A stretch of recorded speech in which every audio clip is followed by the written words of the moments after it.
Hello everyone and welcome back to the final segment here on the GSMC Fantasy Sports Podcast. We come back to another comment before we go into our final segment of the day from Andre. I didn't take your advice that Jefferson and Jacobs for Walker and Chase offer. I'm a terrible GM.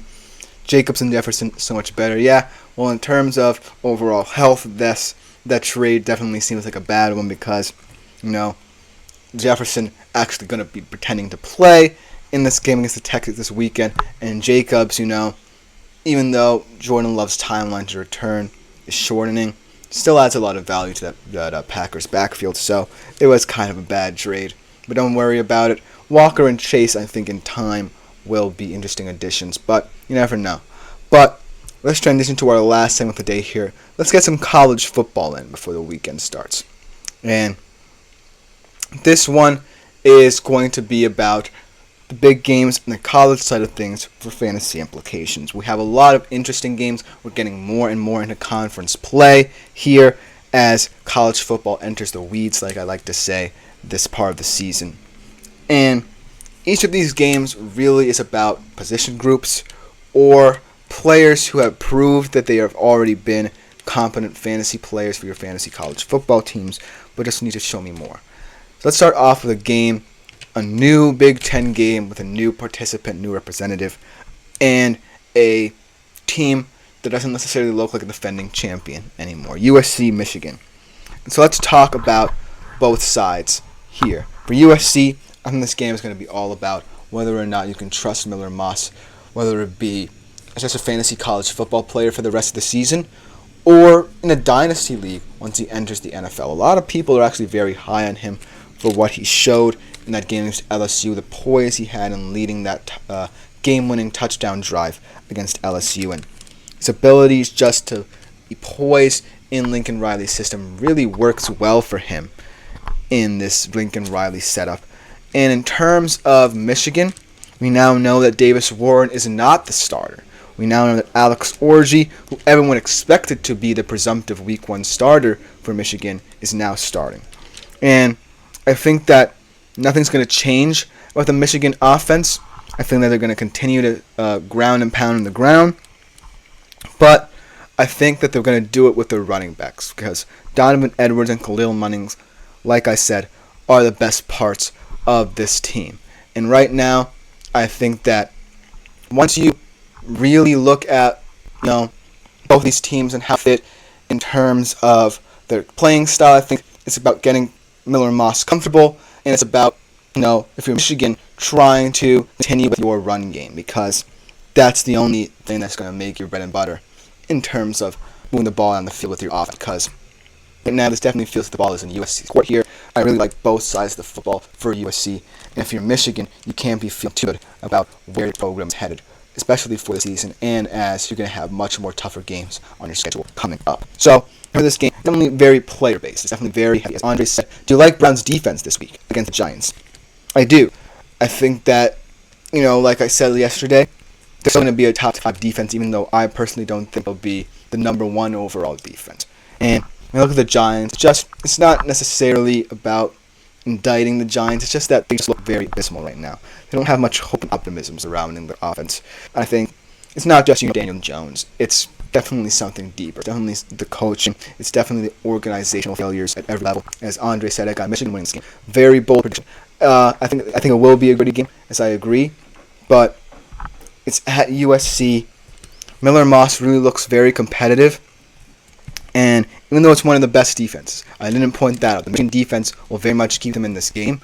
I still think when I look at the struggles to mitigate for the losses they had on the offense side of the ball for Michigan, it's going to be tough to really get to a point where I feel comfortable that they can put up points and go toe-to-toe with certain offenses. But for now, I think that I'm going to take USC in this game. I think Miller Moss will have a fantastic game and be an interesting fantasy college football option. But then the next game I want to discuss is Utah-OK State, because this is definitely an injury-based one, and definitely one that's kind of centered around a low start for both of these offenses. Because this game is not just about, Big 12 supremacy, as both teams are contending for the Big 12 title.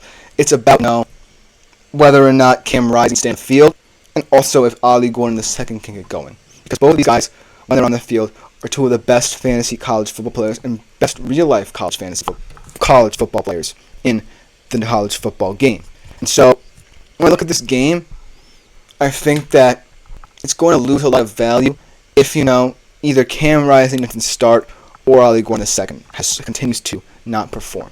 Because that's who we want to see in this game.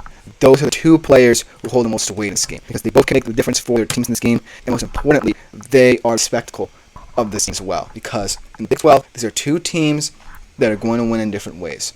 With Utah, you're going to rely on Cam Rising when he's healthy. With your Oklahoma State, you should be reliant upon Ollie Gordon. So this game, I feel like, could go either way. Because if Cam Rising sits, I don't necessarily think Isaac Wilson can rise to the occasion. And so your OK State is about taking advantage and knowing that Ollie Gordon II will eventually grow into the season. But it's also about staying on schedule. Because if you stay on schedule, then you can keep Utah off the field, frustrate Isaac Wilson even more, and take their heads out of the game.